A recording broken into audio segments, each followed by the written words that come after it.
மற்றொரு அண்மைச் செய்தி. தருமபுரி மாவட்டம் பாலக்கோடு அருகே வாகனம் மோதி இறந்த இளைஞர்கள் 2 பேர் ஆணவ படுகொலை செய்யப்பட்டனரா என்ற கோணத்தில் விடுதலை சிறுத்தைகள் கட்சி குற்றச்சாட்டை முன்வைத்து போராட்டத்தில் ஈடுபட்டு வருகிறது.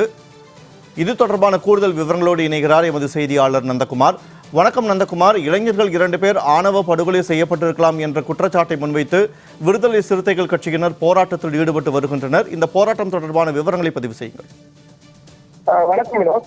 அதாவது பாலக்கோடு அருகே 2 இளைஞர்கள் விபத்தில் பலியான சம்பவத்தில் ஆணவ படுகொலை செய்ததாக விசிகவனர் இன்று காவல் நிலையத்தை முற்றுகையிட்டு போராடி வருவதால் பரபரப்பு ஏற்பட்டுள்ளது. அதாவது தருமபுரி மாவட்டம் சொன்னம்பட்டியைச் சேர்ந்தவர் கூலி தொழிலாளி நந்தகுமார், இவரது மகன் சுனில்குமார். இவர் கிளமங்கலத்துல தனியார் நிறுவனத்துல வேலை செஞ்சுட்டு வந்துட்டு இருக்காரு.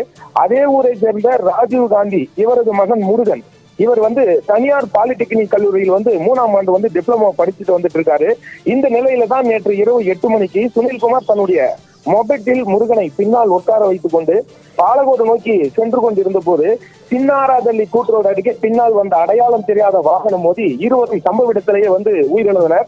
தகவல் அறிந்த பாலக்கோடு போலீசார் இருவரின் உடலை மீட்டு தருமபுரி அரசு மருத்துவ சபைக்கு அனுப்பி வைத்த நிலையில இன்று காலை விசிகவனர் தலைமையில் சொன்னம்பட்டியை சேர்ந்த 300க்கும் மேற்பட்ட பொதுமக்கள் காவல் நிலையத்தை முற்றுகையிட்டு சாவில் மர்மம் இருப்பதாகவும் 2 இளைஞர்களும் மாற்று சமூகத்தை சேர்ந்த பெண்களை காதலித்து வந்த நிலையில் பெண் வீட்டார் கடந்த சில மாதங்களுக்கு முன்னர் இளைஞர்களுக்கு கொலை மிரட்டல் விடுத்ததாகவும் அதனால்தான் இந்த விபத்து ஏற்பட்டுள்ளதாகவும் திட்டமிட்டு இளைஞர்களை கொலை செய்து உள்ளனர் என கூறி குற்றவாளிகளை கைது செய்யும் வரை உடலை வாங்க மாட்டோம் என காவல் நிலையத்தை முற்றுகையிட்டு போலீசாரிடம் வாக்குவாதத்தில் ஈடுபட்டு வருகின்றனர்.